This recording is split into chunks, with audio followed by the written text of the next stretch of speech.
Assalamualaikum warahmatullahi wabarakatuh. Yang saya hormati Ibu Dr. Sulastri MPD selaku dosen pengampu mata kuliah Manajemen Digitalisasi Perpustakaan. Sebelumnya perkenalkan, nama saya Ria Zumiati dengan NIM 240022205. Baik, di sini saya akan menjelaskan tentang pemahaman materi Manajemen Digitalisasi Perpustakaan dari materi 1 hingga materi 13. Baik, langsung saja kita masuk kepada pembahasan pertama, di mana konsep dasar manajemen perpustakaan. Jadi, manajemen perpustakaan ini adalah kegiatan mengatur dan mengelola perpustakaan agar dapat berfungsi secara optimal dalam mendukung kegiatan pendidikan. Di sekolah, perpustakaan ini berperan sebagai pusat sumber belajar yang membantu siswa dan guru memperoleh informasi dan bahan bacaan di luar pembelajaran di kelas.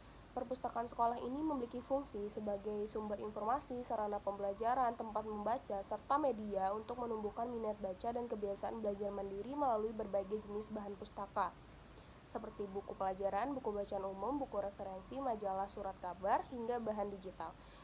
Agar seluruh kegiatan tersebut berjalan dengan baik, maka diperlukanlah manajemen perpustakaan yang meliputi perencanaan, perorganisasian, penganggaran, kepemimpinan, serta pengawasan dan penilaian. Secara historis, perpustakaan ini telah ada sejak peradaban kuno dunia, seperti di Mesir dan Mesopotamia, yang pada awalnya berfungsi sebagai tempat penyimpanan naskah dan arsip penting kerajaan dan lembaga keagamaan. Kemudian berkembanglah pada masa Yunani dan Romawi menjadi pusat pengembangan ilmu pengetahuan. Lalu perkembangan ini berlanjut hingga era modern ketika perpustakaan ini mulai terbuka bagi masyarakat luas.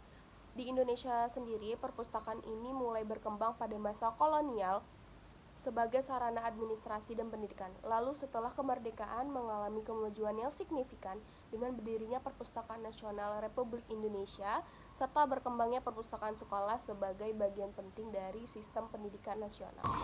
Lalu lanjut kita akan membahas yang kedua, yaitu tentang dasar hukum perpustakaan sekolah.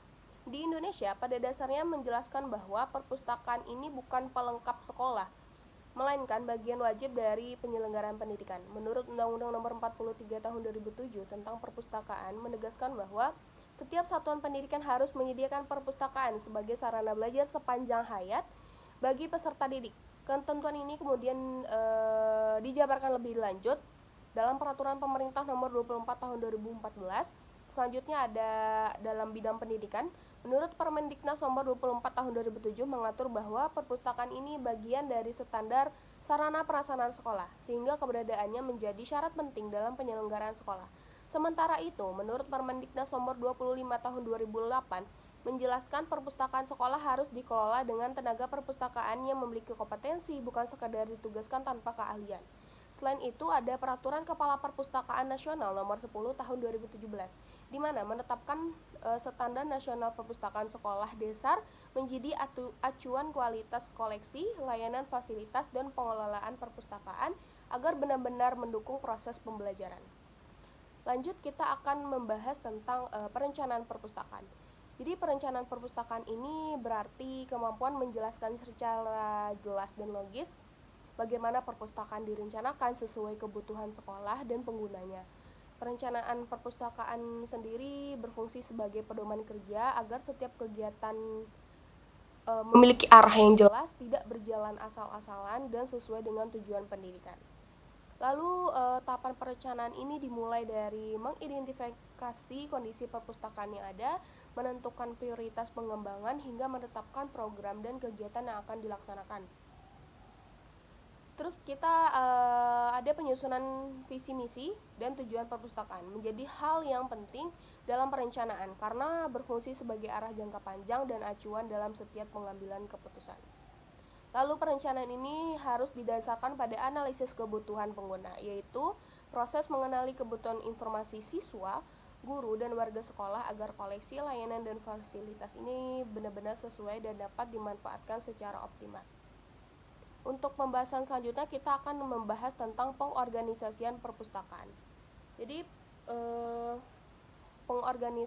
pengorganisasian perpustakaan ini ditujukan melalui pemahaman terhadap prinsip-prinsip organisasi yang menekankan kejelasan struktur, pembagian tugas, dan tanggung jawab setiap unsur perpustakaan. Struktur organisasi perpustakaan ini disusun agar alur kerja jelas, mulai dari kepala perpustakaan hingga staf pelaksana, sehingga diperlukanlah pembagian tugas yang tegas serta penyusunan tata kerja dan standar operasional prosedur. Dalam hal kepemimpinan, perpustakaan ini berkaitan erat dengan pengelola sumber daya manusia yang dimulai dari proses rekrutmen staf sesuai kebutuhan, penempatan yang tepat berdasarkan kompetensi, serta pemberian pendidikan, pelatihan, dan kesempatan magang untuk meningkatkan kemampuan. Pembinaan staf itu sendiri dilakukan secara berkelanjutan agar kualitas layanan terus meningkat, termasuk dalam menghadapi pengembangan perpustakaan digital yang menuntut sumber daya manusia memiliki teknologi informasi. Oleh karena itu, ketepatan dalam mengidentifikasi sumber daya manusia perpustakaan adalah menjadi kunci agar pengelolaan perpustakaan berjalan efektif dan mampu menjawab kebutuhan pengguna. Kali ini kita akan membahas tentang koleksi perpustakaannya. Jadi koleksi perpustakaan ini merupakan seluruh bahan pustaka yang dikumpulkan, dikelola, dan disediakan oleh perpustakaan sebagai sumber informasi bagi pengguna, baik siswa, guru, maupun tenaga kependidikan. Koleksi ini menjadi unsur utama perpustakaan karena tanpa koleksi yang memadai, fungsi perpustakaan yang tadi saya jelaskan tidak dapat berjalan secara optimal karena jenis koleksi perpustakaan ini kan sangat amat beragam, mulai dari bahan cetak seperti buku pelajaran, buku bacaan umum, buku referensi, majalah, dan surat kabar, hingga bahan non cetak dan digital seperti e-book, video pembelajaran, dan sumber informasi yang berbasis teknologi. Lalu keberagaman jenis koleksi ini bertujuan untuk menyesuaikan kebutuhan dan karakter pengguna perpustakaan. Oleh karena itu, pengembangan koleksi perpustakaan ini perlu dilakukan secara berkelanjutan melalui perencanaan yang matang dengan memperhatikan kurikulum, perkembangan ilmu pengetahuan, serta minat dan kebutuhan pengguna. Lalu, dalam pengadaan koleksi perpustakaan itu menjadi salah satu bagian penting karena pengembangan koleksi ini dilakukan dengan berbagai cara seperti pembelian, sumbangan, tukar menukar, dan kerjasama dengan pihak lain sehingga koleksi yang dimiliki ini selalu relevan, mutakhir, dan dapat dimanfaatkan secara maksimal dalam mendukung proses pembelajaran. Selanjutnya kita akan membahas tentang klasifikasi perpustakaan, di mana klasifikasi perpustakaan itu kegiatan mengkelompokkan bahan pustaka berdasarkan kesamaan subjek agar koleksi tersusun rapi dan mudah ditemukan, dengan tujuan memudahkan pengguna dalam mencari informasi serta membantu pustakawan dalam pengelolaan koleksi. Pengklasifikasian dilakukan berdasarkan prinsip-prinsip tertentu seperti keseragaman, ketepatan subjek, dan konsistensi dalam penentuan nomor kelas agar tidak menimbulkan kebingungan. Dalam praktiknya, perpustakaan ini menggunakan sistem klasifikasi sebagai pedoman pengelompokan koleksi, dan salah satu sistem yang paling banyak digunakan adalah DW Decimal Classification atau DDC. Sistem DDC ini membagi ilmu pengetahuan ke dalam 10 kelas utama yang diberi nomor 000 sampai 900. Kemudian dikembangkan lagi menjadi subkelas yang lebih rinci sesuai bidang ilmunya. Dengan cara mengklasifikasi buku dimulai dengan menentukan subjek utama, mencocokkannya dengan nomor klasifikasi dalam DDC, lalu menuliskan nomor tersebut pada label buku sebagai tanda letak koleksi di rak. Selanjutnya ada katalogasi. Jadi katalogasi ini adalah kegiatan mencatat dan mendeskripsikan bahan pustaka secara sistematis agar setiap koleksi perpustakaan memiliki identitas yang jelas dan mudah ditemukan oleh pengguna. Arti dan fungsi katalogisasi ini tidak hanya sebatas pendataan buku, tetapi juga sebagai sarana temu kembali informasi yang membantu pengguna mengetahui judul, pengarang, subjek, dan lokasi bahan pustaka di perpustakaan. Tujuan katalogisasi ini adalah memudahkan pengguna dalam menelusuri koleksi baik berdasarkan judul, pengarang, maupun subjek, serta membantu pustakawan dalam mengelola dan mengontrol koleksi perpustakaan.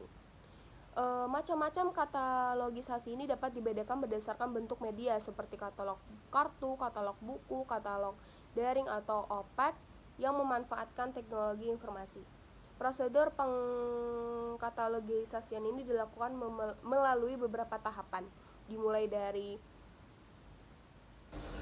dimulai dari pemeriksaan fisik bahan pustaka, penentuan data bibliografis, penetapan tajuk entry, hingga pencatatan data ke dalam sistem katalog.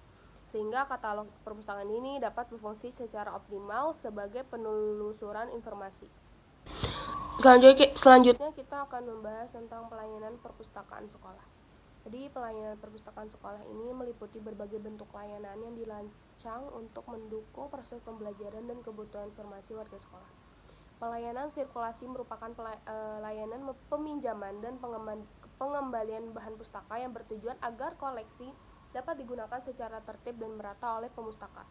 Pelayanan referensi berfokus pada membantu pengguna menemukan informasi yang dibutuhkan melalui koleksi rujukan seperti kamus, ensiklopedia, dan buku referensi lainnya. Selain itu, pelayanan literasi informasi menjadi semakin penting karena membekali siswa dalam kemampuan mencari, memilih, dan menggunakan informasi secara tepat dan bertanggung jawab. Perpustakaan sekolah juga menyelenggarakan berbagai program teknis lainnya seperti program wajib baca untuk menumbuhkan minat membaca, pelaksanaan pelatihan tentang penggunaan perpustakaan bagi pemustaka, kegiatan promosi perpustakaan agar lebih dikenal dan dimanfaatkan, serta pembuatan laporan pelayanan sebagai bentuk evaluasi kinerja. Lanjut, kita akan membahas tentang sarana dan prasarana perpustakaan, di mana di sini mencakup berbagai peralatan dan bahan yang digunakan untuk menunjukkan kegiatan pengelolaan dan pelayanan perpustakaan. Peralatan dasar meliputi rak buku, meja baca, kursi, lemari, katalog, dan perlengkapan lainnya yang mendukung kenyamanan pemustaka. Lalu peralatan pengolahan dan sirkulasi ini digunakan dalam kegiatan teknis perpustakaan seperti pengolahan koleksi, pencatatan peminjaman dan pengembalian, serta penataan bahan pustaka agar lebih mudah diakses. Lalu, peralatan konservasi dan preservasi berfungsi sebagai merawat dan melindungi koleksi agar tidak cepat rusak, misalnya melalui penggunaan sampul buku, alat perbaikan buku, dan pengendalian kondisi lingkungan. Selain itu, peralatan layanan modern semakin dibutuhkan seperti komputer, perangkat lunak, perpustakaan, dan akses internet untuk mendukung layanan berbasis teknologi. Adapun bahan-bahan perpustakaan terdiri atas bahan cetak seperti buku, majalah, dan surat kabar, serta bahan non-cetak berupa audiovisual dan digital seperti video pembelajaran, rekaman suara, e-book, dan sumber informasi daring yang semakin penting dalam mendukung proses pembelajaran sekolah. Lalu kita akan masuk ke pembahasan selanjutnya tentang tata ruang perpustakaan, di mana pengaturan ruang dan penempatan fasilitas perpustakaan ini dirancang agar kegiatan membaca, belajar, dan pelayanan dapat berlangsung dengan nyaman dan efisien. Konsep tata ruang perpustakaan menekankan pada kemudahan akses, kenyamanan pengguna, serta keteraturan penempatan koleksi dan layanan sesuai fungsi masing-masing ruang. Tujuan penataan ruang perpustakaan sendiri adalah menciptakan lingkungan yang kondusif bagi pemustaka, memudahkan pergerakan pengguna dan petugas, serta meningkatkan pemanfaatan perpustakaan secara optimal. Dalam penataannya, perpustakaan harus memperhatikan prinsip umum tata ruang seperti keamanan, pencahayaan yang cukup, sirkulasi udara yang baik, fleksibilitas ruang, dan kejelasan zona layanan. Selain itu, standar tata ruang perpustakaan juga menjadi acuan penting agar luas ruang, penempatan rak, area baca, serta ruang layanan sesuai dengan kebutuhan pengguna dan ketentuan yang berlaku, sehingga perpustakaan tidak hanya rapi secara fisik, tetapi juga fungsional dalam mendukung proses pembelajaran. Selanjutnya ada perpustakaan elektronik atau e-library, merupakan bentuk perpustakaan modern yang memanfaatkan teknologi informasi untuk mengelola, menyimpan, dan menyediakan sumber informasi dalam format digital, sehingga dapat diakses dengan lebih mudah dan cepat.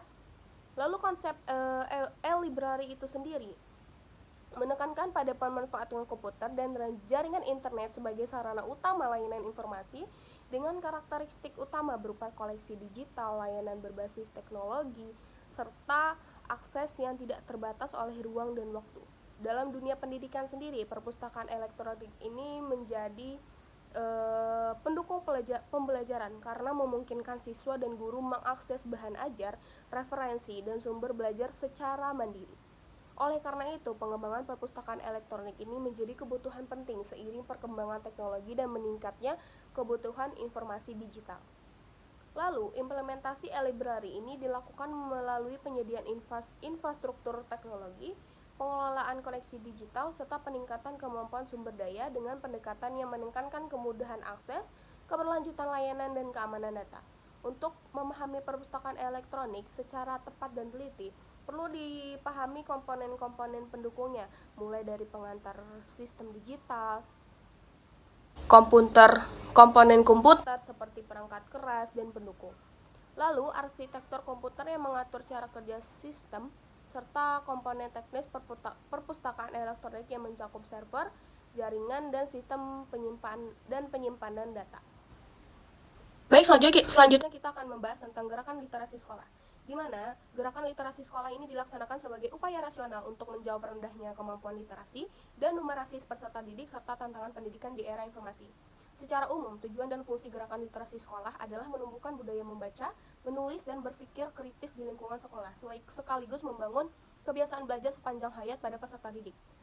Implementasi GLS ini dilakukan melalui berbagai kegiatan seperti pembiasaan membaca, integrasi literasi dalam pembelajaran, pemanfaatan berjalan efektif, lalu diperlukan pengendalian dan evaluasi secara berkala untuk menilai ketercapaian program, mengidentifikasi kendala, dan melakukan perbaikan berkelanjutan.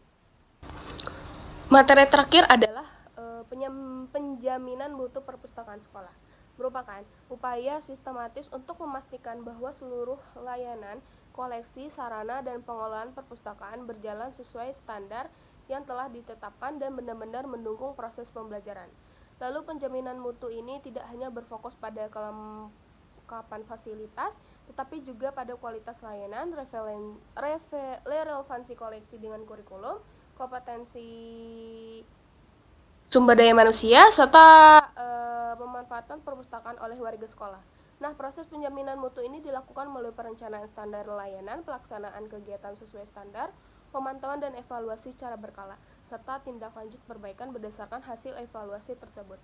Jadi, dengan adanya penjaminan mutu, perpustakaan sekolah tidak hanya dinilai dari keberadaannya secara fisik, tetapi sejauh mana perpustakaan mampu berkontribusi terhadap peningkatan literasi, numerasi, dan mutu pendidikan sekolah. Baik, itulah penjelasan pemahaman materi dari materi 1 hingga penjelasan dari saya. Saya mohon maaf jika ada kesalahan baik kata dari maupun perbuatan. Maka dari itu saya tutup, saya akhiri dengan wassalamualaikum warahmatullahi wabarakatuh.